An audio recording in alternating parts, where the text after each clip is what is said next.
하나님의 말씀은 요한계시록 9장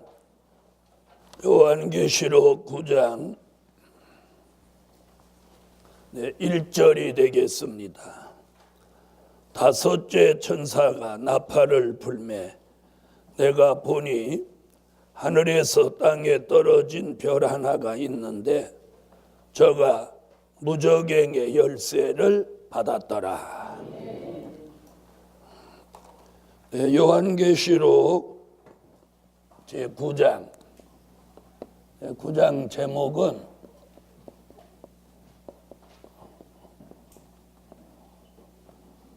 환난 중에 푸른 신앙입니다.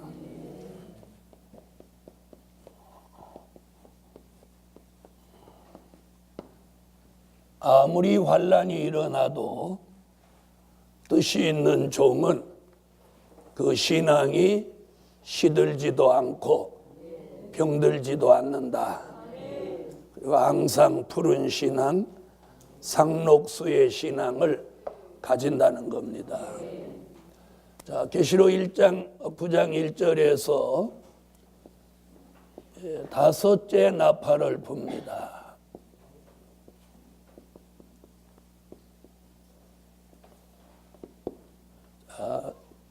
어저께까지 넷째 나팔, 또 셋째, 세 가지 3대 화를 말씀드렸고, 자, 다섯째 나팔 불면 이때는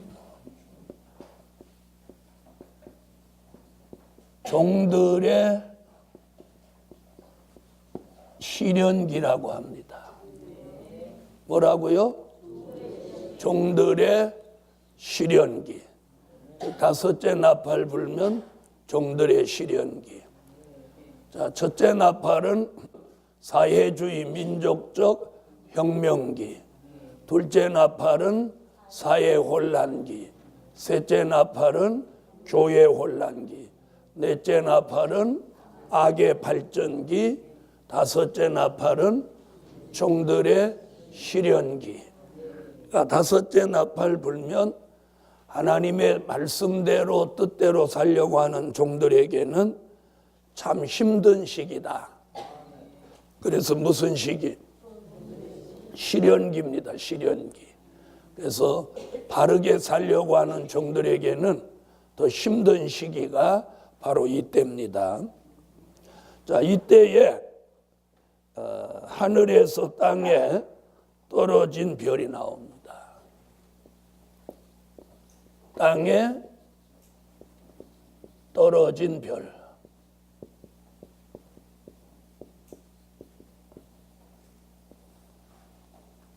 자, 어제 그저께는 강과 물샘에 떨어진 별 이야기였고, 오늘은 어디 떨어진 별? 땅에 떨어진 별이에요. 땅에 떨어진 별.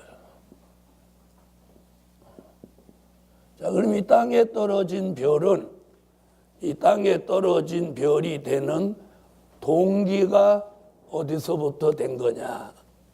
그 답을 계시록 12장 3절로 4절에서 찾습니다.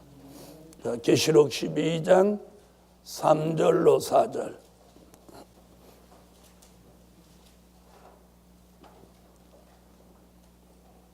찾으셨으면 읽어주세요.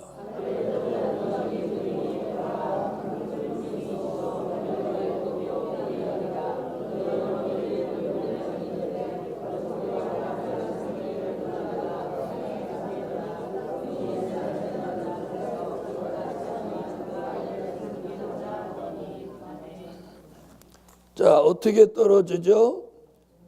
용의 꼬리에 맞아서 떨어지죠.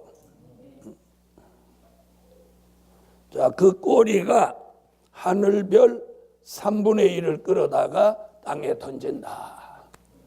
자, 여기 이제 무서운 얘기가 뭐냐면,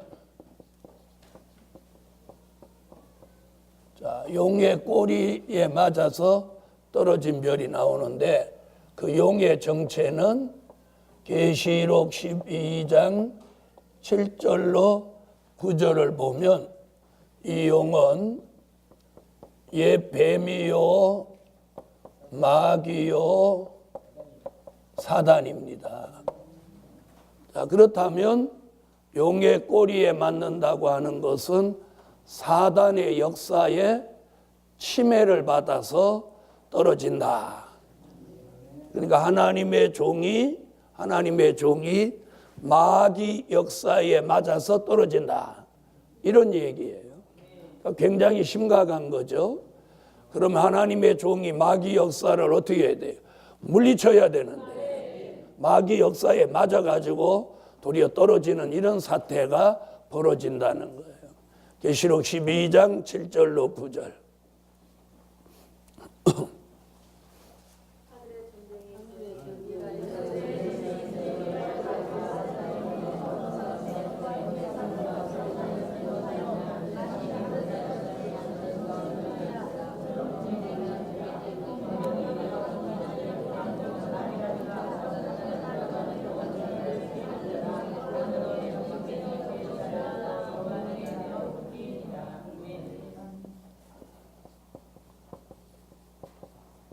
자, 여기서 용의 정체를 세 가지로 말하고 있습니다.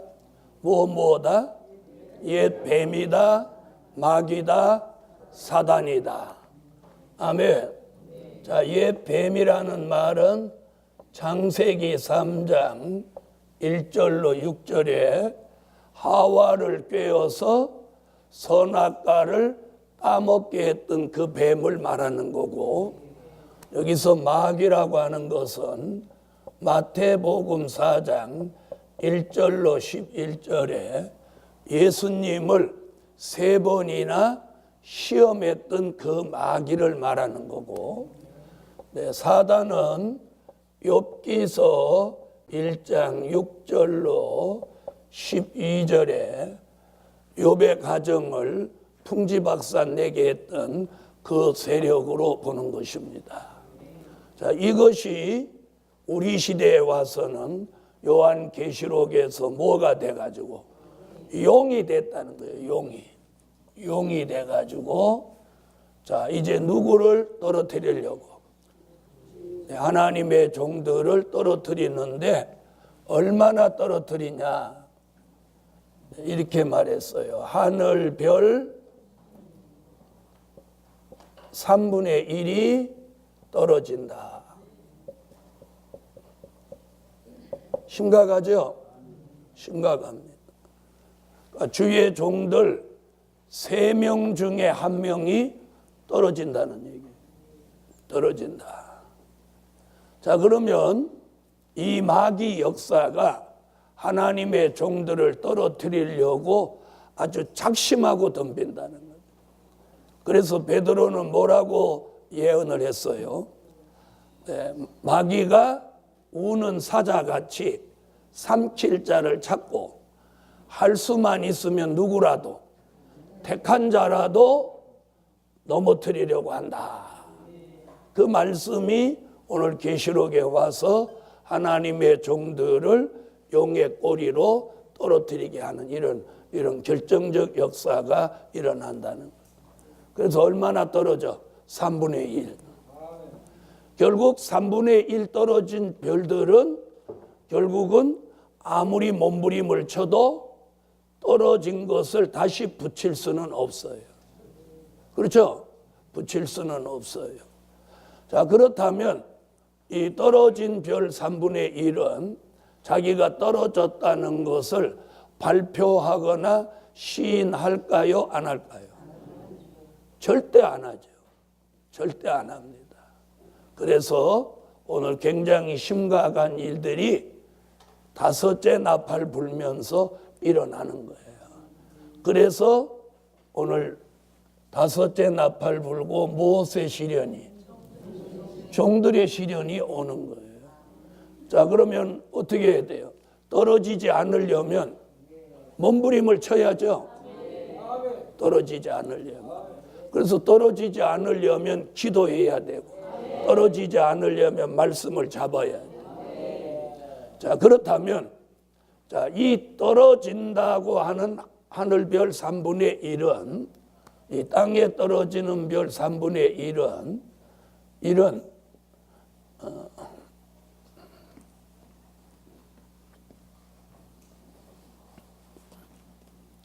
대체로 어느 시대 종들을 말한 거냐면 이는 은혜 시대 종들 3분의 1이 떨어진다는 예언이에요.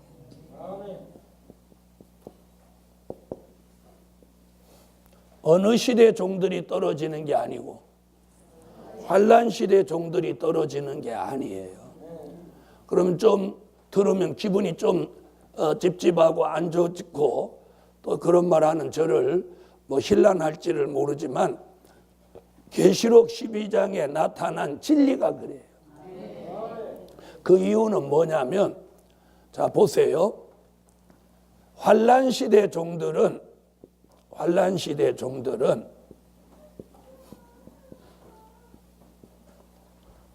지금 계시록 12장 1절로 6절을 보면 지금 요 시점에 종들이 등장하는 거예요. 등장. 환란 시대 종들이 12장에 등장하는 거예요. 등장. 그래서 여자가 남자 아이를 낳는 요 남자 아이가 환란 시대 종들이란 말이에요. 아멘. 그럼 지금 계시록 12장에서 남자 아이가 떨어진다는 말은 없단 말이에요. 그렇죠? 남자 아이를 낳으면 용이 삼키고자 하더니예요. 그러니까 삼키고자 하더니예요. 자, 12장으로 와보세요. 이 9장의 답을 12장에서 찾는데, 자, 4절에 나오죠. 그 꼬리가 하늘별 3분의 1을 끌어다가 땅에 던지더라. 자, 던지더라. 그럼 이미 있는 종들 3분의 1을 던졌죠. 그 다음 보세요. 자, 그 다음에 뭐라고 하죠? 용이 이번에는 땅에 한쪽으로는 꼬리로 던지고 용이 해산하는 여자 앞에서 그가 해산하면 그 아이를 삼키고자 하더니, 삼킨다는 이야기는 어디에? 입하고 관련된 얘기죠. 입하고 관련된 얘기죠. 꼬리는 저 끝에 꼬리하고 관련된 얘기. 그러니까 용이 꼬리로는 하늘별 3분의 1을 끌어다가 땅에 던지고 여자가 낳는 남자아이는 입으로 삼키려고 한다는 거예요. 여기서 대상이 다르다는 거예요. 그렇죠? 그러니까 기존 있는 종 얼마는 3분의 1은 끌어다가 땅에 던지고 또 여자가 낳는 환란 시대 종은 삼키려고 한다는 거예요. 그렇죠? 그래서 여기서 3분의 1이 떨어지는 종은 어느 시대 종이 아니고 환란 시대 종이 아니고 은혜 시대 종들. 그렇죠? 그래서 이제 삼키고자 하는데 5절을 읽어보세요. 여자가 아들을 낳으니 이제 낳죠? 누가 삼키려고 하는 가운데, 용이 삼키려고 하는 가운데. 그러니까 용이 삼키려고 하는데 여자가 아이를 낳으니까 모하는 바닥. 압박은 받죠. 그런데 그 다음 얘기가 보세요. 이는 장차 철장으로 만국을 다스릴 남자라. 그 아이를 하나님 앞과 그 보좌 앞으로 올려가더라. 이게 들림받는 역사. 아멘. 그러면 사람 생각에는 뭔 주의 종, 환란시대 종이 나오자마자 올라가냐? 그렇게 보면 안 되는 거예요. 여기는 단편적으로 지금 여자 같은 교회가 남자아이 같은 사명자를 해산하는 과정, 그리고 들림받은 관적을 단편적으로 보여준 거예요. 아멘. 자, 그러니까 어느 시대 종들은, 환란 시대 종들은 이런 상황 가운데서 이제 등장하는 거고, 기존에 있던 종들 얼마는 3분의 1은 떨어지는데. 그러니까 3분의 1 속에 들어가는 사람은 한마디로 말하면 아주 불행한 거죠. 그럼 안 떨어지는 3분의 2는 그나마도 복을 받은 거죠. 복을 받은 거예요. 그래서 9장을 설명하려면 12장을 알아야 되는 거예요. 그래서 이게 계시록 안에서도 이 답을 찾는데 굉장히 중요하다. 그래서 9장에서만 설명을 하면 안 되는 거예요. 아멘. 그래서 9장에 떨어지는 별에 대해서 구체적으로 알려준 게 몇 장? 12장이라는 거예요. 그래서 이 과정을 통해서 어느 시대 종들이 떨어질 확률이, 은혜 시대 종들이 떨어질 확률이 많다. 3명 중에 1명 떨어지니까. 그러면 은혜 시대 종으로서 안 떨어지려면 어떻게 해야 되냐? 2가지예요. 3분의 2로 들어가든지 아니면 될 일의 말씀을 받아서 환난 시대 종으로 전환을 하든지. 이거예요. 이거. 그런데 이게 가능한 게 잘 들어보세요. 가능한 종이 있고 불가능한 종이 있어요. 교인도 없고 유명하지도 않고 교회도 별로 잘 안 되고 그러는 분은 전환하는데 별 문제가 없어요. 문제 있어요, 없어요? 내가 마음 먹으면 그냥 하면 되는 거예요. 그런데 교인이 10,000명이라고 해보세요. 이게 되겠어요, 안 되겠어요? 에? 되겠어요? 어렵게요? 어려워요? 쉬워요? 어렵죠? 자, 그럼 보세요. 10,000명 되는 목사님이 어느 날 선지서와 계시록 알아야 된다. 될 일의 말씀을 알아야 된다. 막 이렇게 해보세요. 에? 그럼 그거 안 받아들이는 사람 목사님 나가라고 할 거 아니에요. 그렇죠? 그러면 나가는 한이 있더라도 그걸 할 사람이 몇 사람이나 되냐는 거예요. 10,000명 교인을 포기하고 나와갖고 될 일의 말씀 듣고 어디다 이렇게 쬐까맣게 전세 얻어갖고 시작하겠어요? 안 못하겠어요? 에? 왜 대답 못하잖아요. 합니다. 그런 사람은 자기 일이 아니니까 그러죠. 이게 원래 남의 일은 쉽게 말하는 거예요. 자기 일 같아봐. 합니다. 그게 말이 쉽게 되는 거예요. 네. 그리고 딱 한 가지 분명한 것은 그렇게 은혜 시대에 크게 쓰임을 받은 종이 말세의 종으로 전환하는 길이 없어요. 자, 한 예를 들어 드릴게요. 율법시대 제사장이 십자가 복음으로 돌이킨 역사가 성경에 있어요? 없죠? 대제사장이라든지 그렇게 막 위대한 지도자가 전환한 역사가 없어요. 왜? 그 사람은 그게 사명이에요. 사명. 그래서 우리가 은혜 시대에 뭘 해도 교회가 안 되고 남보다 진실하고 열심히 하고 욕심 없고 이래도 안 되는 것은 그 사람은 그쪽 사명이 아니라서 안 되는 거예요. 이쪽 사명이기 때문에 이쪽 일이 안 되는 거예요. 또 하면 안 하는 거예요. 안 떨어질 사람은 어떻게 하냐? 야, 이거 참 겁나는 일이구나. 우리가 깨어서 안 떨어지도록 해야 되겠다. 그럼 어떻게 하면 안 떨어지냐? 제일 안전한 건 될 일의 말씀을 받아서 환난 시대 종으로 이게 전환하는 거예요. 전환하는 거예요. 이게 가장 안전빵이야. 가장 안전. 이쪽에 그냥 있으면 아무래도 좀 불안하죠. 그래요, 안 그래요? 자, 나무가 2개 있는데 두 곳에 열매가 다 매달렸는데 한 나무는 자꾸 누가 흔들고 한 나무는 가만둬. 그럼 어떤 쪽에 있는 열매가 떨어질 확률이 적어? 가만히 놔두는 나무가 확률이 적죠? 그거나 똑같은 이치예요. 네, 그래서 가장 현명한 방법은 얼른 일이 돌아서야 돼요. 자, 그래서 계시록 12장을 보면 환난 시대 종들이 3분의 1이 떨어진다는 이야기가 아니라 은혜 시대 종들 중에서 3분의 1이 떨어진다는 거예요. 그래서 자꾸 교계가 시끄러운 이유가 뭐냐? 왜 시끄러워요? 에? 시끄러운 이유가 뭐예요? 떨어지려고 그러는 거예요. 떨어지려고. 시끄러워. 에? 자, 그래서 서로 막 부딪히고 이러는 게 뭐냐? 떨어지려고 한다는 거예요. 자, 그럼 이제 떨어지는 얘기 중에 보세요. 선지자 이사야는 이사야 17장 6절에 뭐라고 하느냐면 감람나무를 흔들어도 떨어지지 않는 열매가 있다. 흔들어도 떨어지지 않는다는 거예요. 이사야 17장. 자, 찾으셨으면 읽어주세요.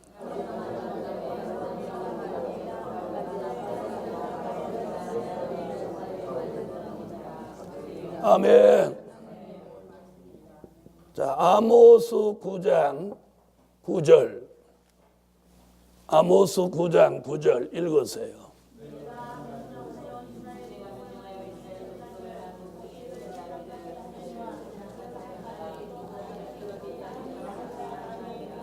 네, 마지막에는 교회를 이렇게 흔들어 보기도 하고 또요 까불러 보기도 하는 거예요. 체질하는 게 이렇게 까불러 보는 거예요. 이렇게 아무리 까불러 보고 체질해도 알곡은 한 알갱이도 떨어지지 않는다는 거예요. 아멘. 자, 그러니까 떨어질 사람이나 떨어지지 안 떨어질 사람은 안 떨어진다는 거예요. 그렇죠? 우리가 태풍 지나갈 때 보면 나무에 있는 사과가 하나도 안 남고 다 떨어질 것 같이 막 우수수 막 떨어지거든요. 예, 그런데 태풍 지나가고 보면 다 떨어질 것 같은데 안 떨어지는 열매가 그냥 다 남아 있어요. 그렇죠? 그러니까 떨어진 건 왜 떨어지냐 이렇게 보니까 시원찮아서 떨어져요. 그래서 그 옛날에 제가 대구서 목회할 때 보면 대구, 경산, 하양, 영천 이리 가면서 사과나무 밭이 막 쫙 있는데 그 바람 불 때 가만히 이렇게 좀 보았더니 이 그냥 태풍은 그냥 바람이 부는 게 아니라 비바람이잖아요. 그죠? 비가 오면서 바람 부는데 떨어지는 이유는 몇 가지가 있어요. 그 첫째는 뭐냐? 이 꼭지가 약한 게 떨어지는 거예요. 사과 꼭지가 이렇게 매여 있는데 어떤 건 이게 아주 단단한 게 있고 약한 게 있죠. 약한 건 바람 불면 떨어지는 거예요. 그 다음에 두 번째 떨어지는 건 뭐냐? 벌레 먹으면 떨어져요. 세 번째 떨어지는 건 어떻게 떨어지냐? 바람 불면서 사과끼리 부딪히는 거 떨어져요. 부딪혀서 떨어지는 거. 네? 그럼 보세요. 이걸 이제 신앙에 비유하면 신앙이 약하면 떨어지는 거예요. 벌레 먹은 것 같이 어떤 황충이 같은 악으로부터 피해를 입으면 떨어지는 거예요. 그 다음에 주위의 종들끼리 서로 부딪히면 떨어지는 거예요. 그래서 우리가 굉장히 중요한 건 부딪히지 않아야 돼요. 누가 충돌하려고 부딪혀 오면 이렇게 살짝 피해가는 지혜가 필요해요. 부딪히지 않아야 돼. 아멘? 부딪히지 않아야 돼. 네. 그래서 이 세 가지를 조심해야 돼. 자, 신앙이 약해지지 않아야 된다. 또 악의 피해를 받지 않아야 된다. 서로 부딪히지 않아야 돼요.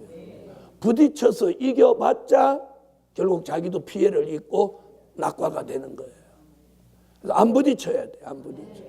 네? 안 부딪혀. 그래서 바람 불 때 보면 여러 개가 있다가 막 부딪히는 사과는 다 떨어져요. 그런데 이렇게 매달려 있어도 바람 불면 왔다 갔다 해도 꼭지만 든든하면 왔다 갔다 하기는 해도 안 떨어지는 거예요. 안 떨어져. 그래서 마태복음에서 뭐 끝까지 견뎌라. 마태복음 24장 13절에 끝까지 견디는 자가 구원을 얻으리라. 그래서 이 환난 시대에 가장 중요한 것은 뭐냐? 끝까지 견뎌야 돼. 끝까지 견뎌야 돼. 아멘. 자, 오늘 떨어지지 않아야 한다. 자, 떨어진다는 의미는 그저께 말씀드렸죠. 하나님과 무슨 관계가? 영적 관계가 이미 끝이 난 거다. 그래서 아무리 교회를 맡고 주의 일을 하는 목사가 됐다 하더라도 이미 영적으로 떨어졌다면 이미 의미가 없는 거라는 거예요.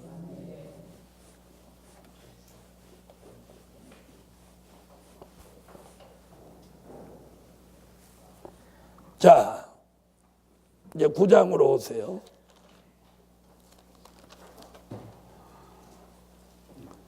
자, 이 땅에 떨어진 별 하나가 뭘 지금 받았느냐면 무저갱의 열쇠를 받았습니다. 아멘. 자, 성경에 보면요, 열쇠의 종류가 참 많아요.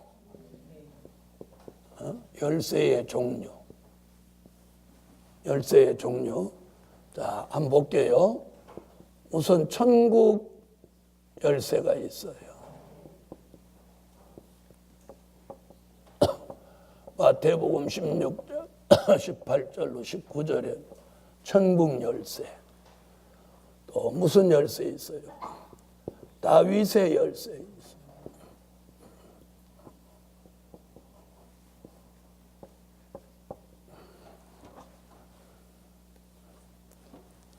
이사야 22장 22절, 계시록 3장 7절에 다윗의 열쇠. 그 다음에 사망과 음부의 열쇠가 있어요. 요한 계시록 1장 18절에 사망과 음부의 열쇠. 그 다음에 오늘 무저갱의 열쇠.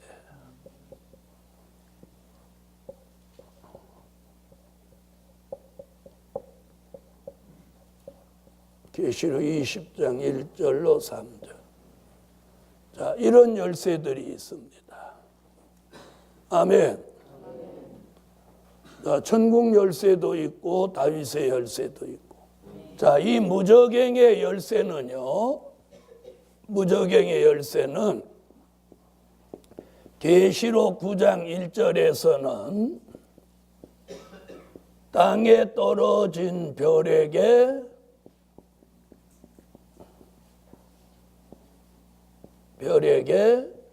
어디를 열도록 무저갱을 열도록 주셨어요. 그러니까 이거 일시적으로 준 거예요. 땅에 떨어진 별에게 어디를 열도록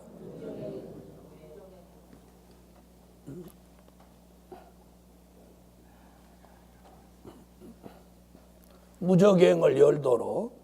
그 다음에 계시록 20장 1절로 3절에는 이제 천사에게 주셔서 이번에는 반대로 뭘 해요? 무저갱을 아니 누가 열도록 그랬어요? 에? 닫도록. 아니 9장에 열었는데 왜 또 거기 가서 또 열어요? 닫도록이죠, 닫도록. 무저갱을 닫도록 잠그는 거예요. 닫아서 잠그도록. 아멘. 자, 이게 무저갱의 열쇠예요. 그럼 이제 땅에 떨어진 별은 그럼 그 근본이 본래 누구였어요? 주의 종이란 말이에요. 종인데 땅에 떨어지니까 어떻게 된 거예요? 하나님과 영적 관계가 끝이 나버렸죠?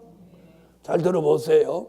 하나님과 영적 관계가 끝이 나면 성령의 역사가 그 종에게 있나요? 없나요? 없는 거죠. 없습니다. 성령이 떠나시는 거예요. 네. 그런데 지금까지 우리가 문제가 뭐냐면 한 번 중생한 사람, 한 번 예수 믿고 구원받은 사람은 영원히 구원받는다. 대체적으로 이렇게 믿는단 말이에요. 예? 그런 예수 믿는 사람이 타락하고 예수 버려도 구원받나요? 아니잖아요. 그렇죠? 자, 그래서 오늘 땅에 떨어진 별이 이 무저갱을 봤는데 이 땅에 떨어진 별은 본래 하나님의 종이었단 말이에요. 그런데 용의 꼬리에 맞아서 떨어지면서부터 이제 누구의 지배를 받냐 이거 얘기예요. 누구의 지배를 받아요? 용의 지배를 받는다는 거예요. 용의 지배. 이 떨어진 별은 떨어지는 순간에 용의 지배를 받는 거예요. 그러니까 누구의 지배는 이제 영원히 없어져? 하나님의 지배가 없어지는 거예요. 아멘. 그래서 우리가 하나님의 지배를 받냐, 용의 지배를 받냐. 그래서 용의 지배는요, 계시록 13장 1절로 3절에 보면 이게 용의 지배를 받는 거고, 자, 하나님의 지배는요, 하나님의 지배는 그걸 뭐라고 했냐면 하나님의 통치라고 그랬어요. 통치. 그 말은 어디 나오냐? 계시록 19장 6절로 8절에 신부될 사람을 하나님이 통치한다. 통치라는 말은 뭐예요? 지배죠. 그래서 우리가 누구의 지배, 누구의 통치 속에 사냐? 이게 중요한 거예요. 이게 중요한 거예요. 여러분, 교회를 다니기는 다니는데 내면은 마귀 통치를 받는다. 이러면 이건 문제죠, 문제. 자, 계시록 13장 1절로 3절을 한번 보고 가시죠.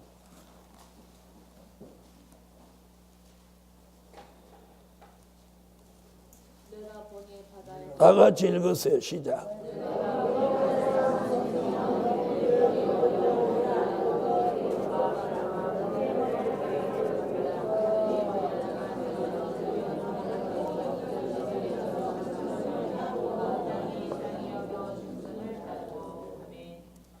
온 땅이 이상히 여겨 짐승을 따르고 그러죠.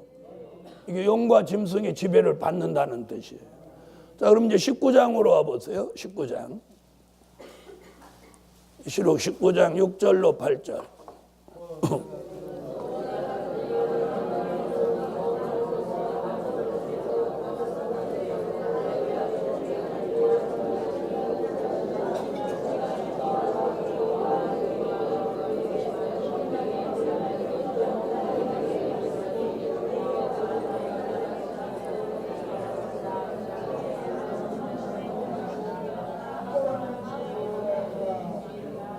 자, 전능하신 이가 누구 될 사람? 주님의 신부 될 사람은 전능하신 이가 통치하신다는 거예요. 그럼 전능하신 이의 통치를 받으면 용의 통치를 받겠나요? 안 받겠나요? 안 받는 거죠. 그래서 우리는 주님의 신부 되기 위해서 전능하신 이의 통치를 받아야 돼요. 그럼 전능하신 이의 통치는요, 구약 시대는 여호와가 직접 나타나셔서 음성이 들려지고 안 들으면 하나님 막 징계도 내리고 재앙도 내리고 이랬단 말이에요. 그럼 지금은 뭘로 그럼 하나님이 통치하냐? 말씀이에요, 말씀. 아멘. 그래서 하나님의 통치는 말씀의 통치예요. 그런데 여기서 중요한 게 뭐냐? 된 일의 말씀의 통치냐?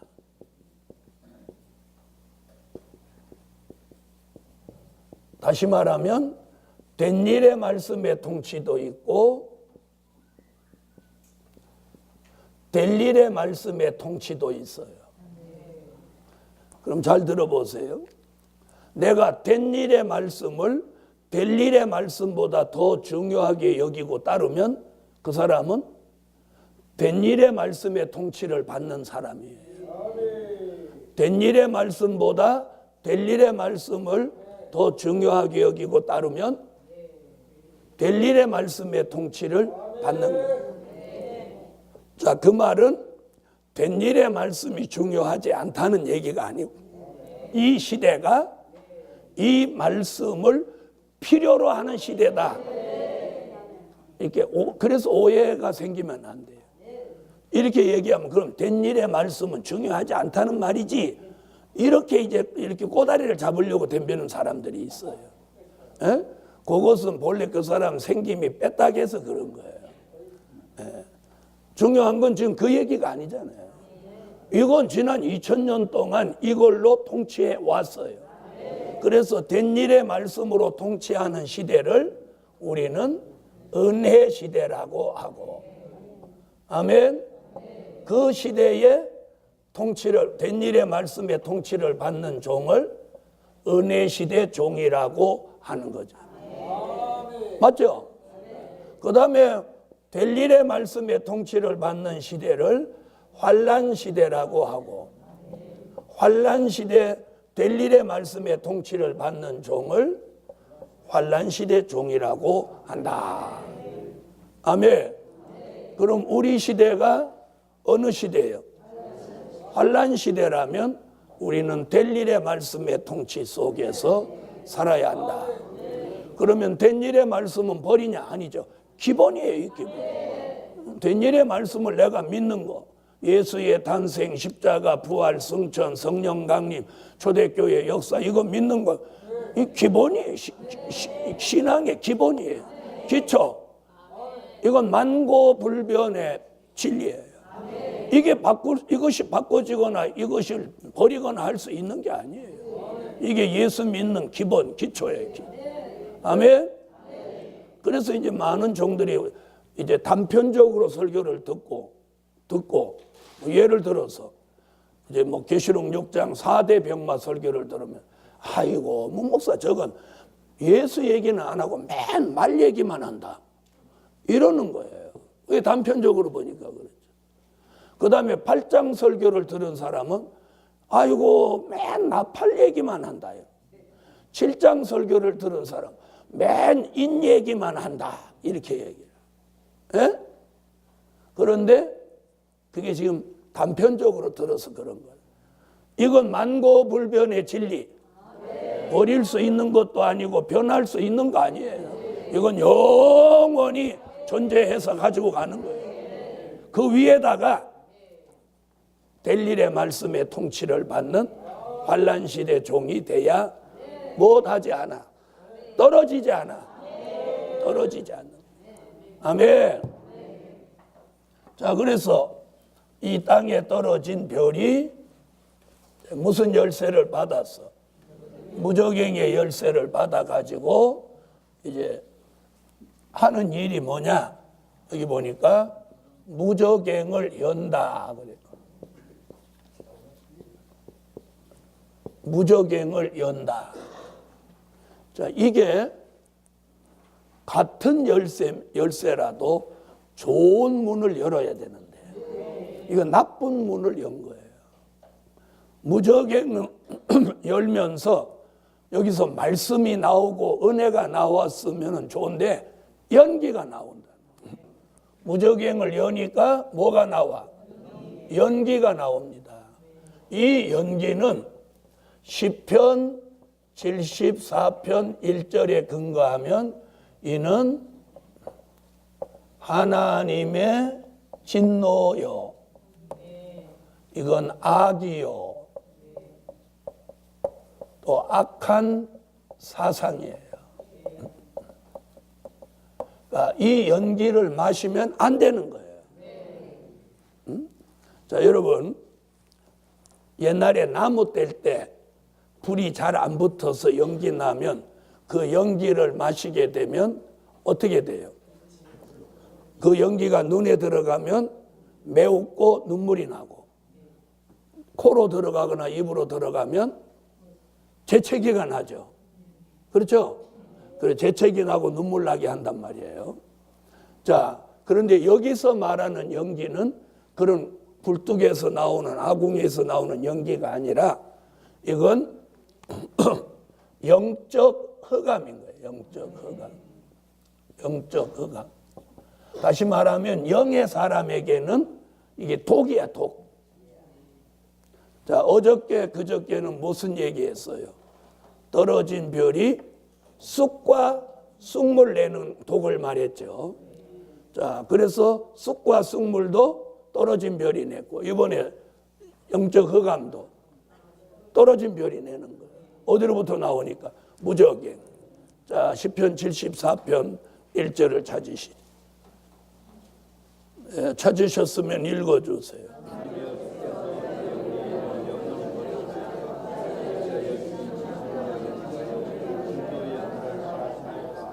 자, 진노의 연기라고 하죠. 그러므로 이 연기는 하나님의 진노다. 그리고 이게 왜 악이요 악한 사상이라고 하냐? 이걸 마신 사람이 황충이가 되니까.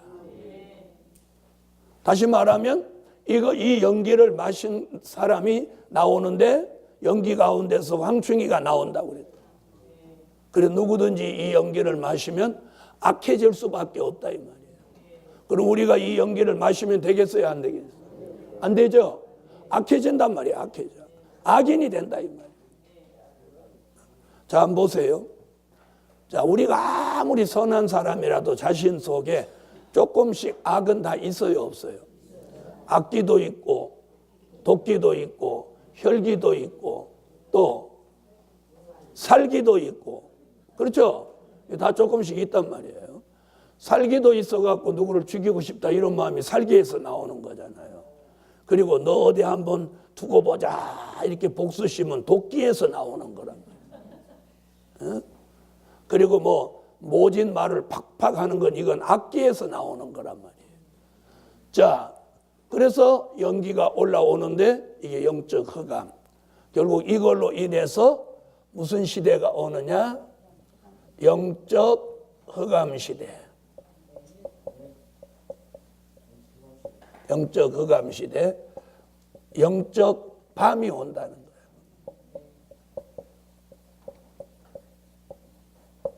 그 이유는 오늘 여기 2절에 보면 뭐라고 하나 보세요. 이제 2절. 저가 무적행을 여니 그 구멍에서 큰 불무의 연기 같은 연기가 올라오며, 연기가 아니고 연기 같은 연기입니다. 그러니까 이거 더 정확하게 말하면 연기 그럴 게 아니고 연기 같은 연기. 계시록에는 이런 말이 많이 나와요. 그러니까 뭐가 아니라는 거예요. 연기는 아니라는 거예요. 그러나 가장 근접한 비유가 연기 같다. 아멘. 그래서 뭐라고 그랬어요? 연기가 올라오매 해와 공기가 그 구멍의 연기로 인하여 어두워지며, 어두워진다. 그게 뭐예요? 영적 흑암 시대, 영적 밤. 아멘.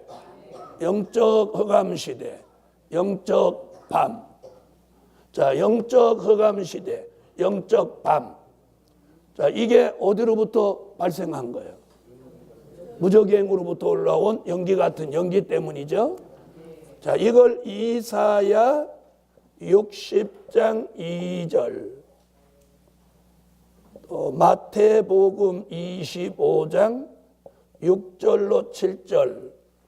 자, 여기서 다 어두워지는 시대를 말하고 있어요. 자, 이사야 60장 2절 한번 보시죠. 자, 읽으세요.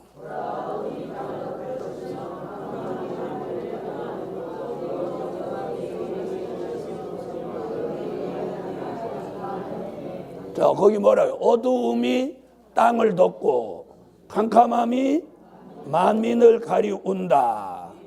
아멘. 자, 계시록 9장 2절과 같은 뜻을 말하죠. 그 다음 마태복음 25장으로 오세요. 자, 6절로 7절.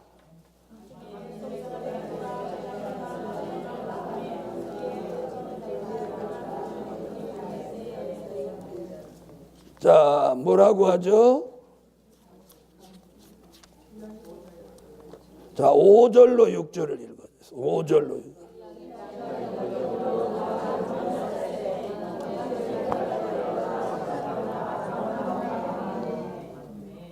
자, 밤중을 만나서 다 졸며 잔다. 자, 그렇다면 마태복음 25장 같은 일은 계시록 몇 장과 연관성이 있어요? 9장 5째 나팔과 연관성이 있다는 거예요. 그렇죠? 무저갱이 열리고 흑암이 올라와서 세계를 덮으니까 영적 밤을 만나는 거죠. 자, 이래서 이 영적 흑암의 침해를 받으면 어떤 현상이 일어나느냐? 이사야 5장 20절로 21절 같이 이 영적 분별력 상실하는 거예요. 영적 분별력을 상실한다. 아멘. 무슨 분별력? 영적 분별력을 상실합니다. 이사야 5장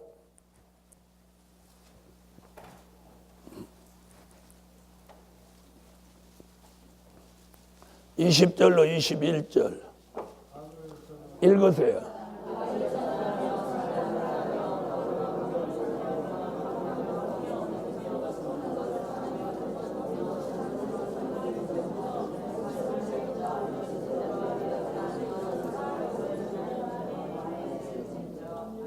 아멘. 자, 이런 시대로 돌입하는 거예요. 자, 그러므로 지금 우리 시대가 이런 시대와 근사치에 와 있다. 이렇게 볼 수밖에 없는 거죠. 자, 그래서 이미 네 번째 나팔 불면서 악은 극도로 발전했고 무저갱이 열리고 영적 흑암 시대로 돌입함으로 바르게 살려고 하는 종들에게는 무엇이 따르고? 시련이 따르는 거예요. 그래서 우리가 시련이 따르더라도 바르게 살려고 해야 돼요. 시련 없어지려면 간단해요. 그냥 막 살면 시련 없어요. 에? 막 살면 하고 싶은 거 하고 말하고 싶은 말하고 주먹 나가면 주먹 내보내고 발 나가면 발길하고 욕 나가면 욕하고 먹고 싶은 거 뭐 다 먹고 하고 싶은 거 다 하고 마음대로 살면 막가파가 되면 시련 없어요. 뭐 하려고 하니까 시련이 있냐? 자제하고 절제한 삶을 살려고 하니까 이게 내가 자제하고 절제하는 삶을 살려고 하니까 뭐가 따르는 거예요? 시련이 따르는 거예요. 시련이 따르는 거예요. 여러분, 내가 자제하지 않고 절제하지 않으면 뭔 시련이 있어요? 네. 그래서 오늘 종들에게 시련은 있지만 피해는 없다. 네. 시련. 자, 그래서 이 흑암이 연기가 올라와서 이런 시대를 만드는 거예요. 자, 그럴 때 그러면 이 영적 흑암 어두움의 권세죠. 이게 어두움의 권세란 말이에요. 그럼 어두움의 권세는 뭐예요? 사단의 역사죠. 이 어두움의 권세, 영적 흑암, 영적 밤의 피해를 안 받으려면 내가 어떻게 해야 되느냐? 영광의 빛을 받아야 돼. 매일 영광의 빛을 받는 삶을 살아야 되는 거예요. 아멘. 그래서 이사야 60장 1절로 3절 같이 영광의 빛을 받아야 돼. 아멘. 이사야 2장 5절 같이 또 미가서 7장 7절로 8절 같이 이렇게 영광의 빛을 받은 사람을 데살로니가 전서 5장 1절로 6절에 이 사람을 뭐라고 하느냐 하면 빛의 아들이라고 하고 빛의 사자라고 하는 거예요. 우리는 영광의 빛을 받아야 돼. 그럼 이 영광의 빛을 받으려면 어떤 말씀을 받아야 되냐면 될 일의 말씀을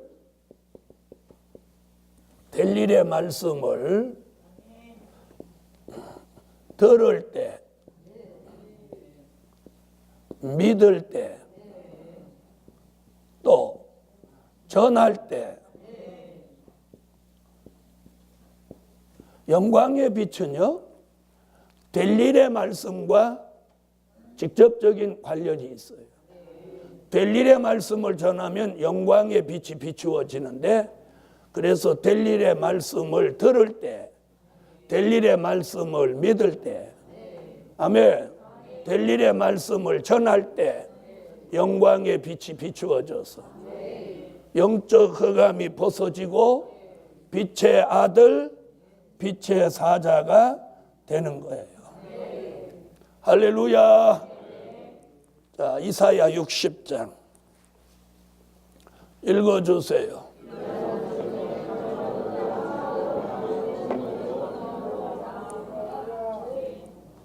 아멘. 자, 영광의 빛이 비추어지면 흑암이 벗어지게 됩니다. 자, 이사야 2장 5절.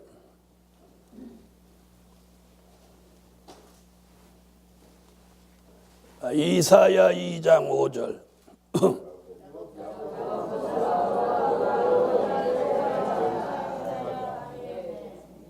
미가서 7장 7절로 8절. 찾으셨으면 읽으세요.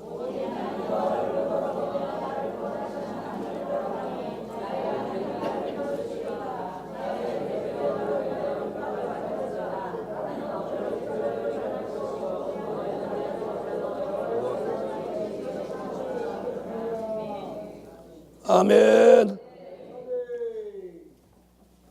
자, 어떻게 나는 어두운 데 앉아 있을지라도 여호와께서 나의 빛이 되신다. 그래서 어둠이 물러가게 한다. 그런 사람이 영광의 빛을 받아 뭐가 돼요? 빛의 아들, 빛의 사자가 됩니다. 데살로니가 전서 5장 1절로 6절. 자, 읽으세요.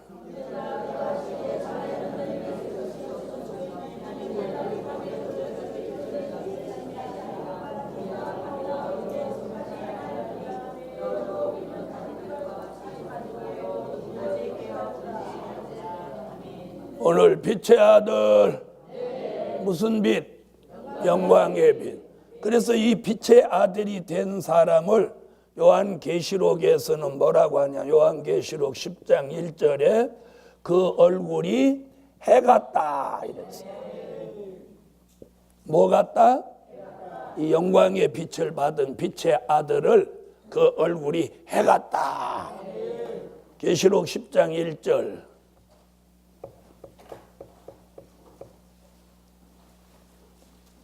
자, 10장 1절 읽으세요.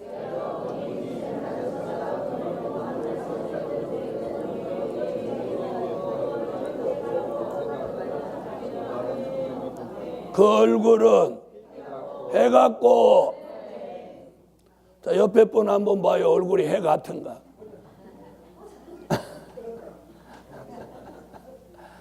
얼굴이 해 같아요? 참, 다 짜고서나 말하듯이 또 해 같아요? 그러니까 네, 그러네.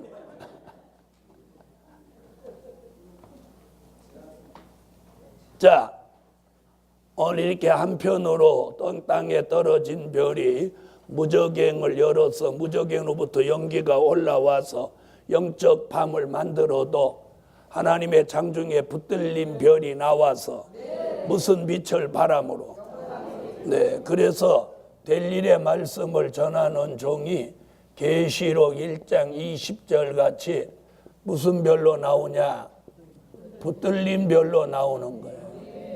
그래서 떨어진 별은 흑암을 내고 붙들린 별은 영광의 빛을 발해서 떨어진 별은 흑암으로 사람을 죽이고 붙들린 별은 영광의 빛을 발해서 사람을 살리는 거예요. 그래서 우리가 사람을 죽이냐 살리냐, 이곳으로 떨어졌냐 붙들렸냐 딱 판단이 나오는 거예요. 가는 곳마다 자꾸 사람을 살리고 있으면 당연히 붙들린 거고, 멀쩡히 잘하고 있는 사람도 좌절시키고 낙심시키고 복음에서 떠나게 하고 이러면 그 떨어진 별이 하는 짓이라는 거예요. 예? 그래서 결과를 보면 아는 거예요. 결과를 보면 아는 거예요. 붙들린 별이라면 자꾸 사람을 살려내는 거고, 떨어진 별이라면 자꾸 사람을 죽이는 거예요. 그래서 떨어진 별은 뭘 내? 흑암을 내고, 붙들린 별은 영광의 빛을 발한다. 영광의 빛을 발하려면 무슨 말씀? 될 일의 말씀을 전해요. 그래서 될 일의 말씀을 들을 때, 될 일의 말씀을 믿을 때, 될 일의 말씀을 전할 때 영광의 빛이 비추어지는 거예요. 할렐루야. 자, 그 다음 3절로 오세요. 자, 1절에서 무저갱이 열리고 2절에서 연기가 올라오죠. 그러면 3절에서 그 연기를 타고 누가 나오냐면 이제 황충이가 나오는 거예요. 황충이가. 자, 어저께 첫째 화로 황충이 공부는 했죠. 자, 그럼 3절 읽어보세요.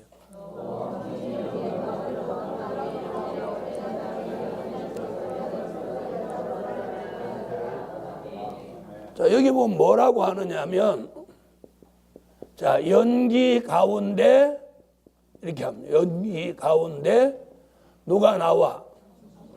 자, 황충이가 나오더라. 나온다는 거예요. 황충이가 나온다. 자, 그러면 반대로 이렇게 얘기해 보겠습니다.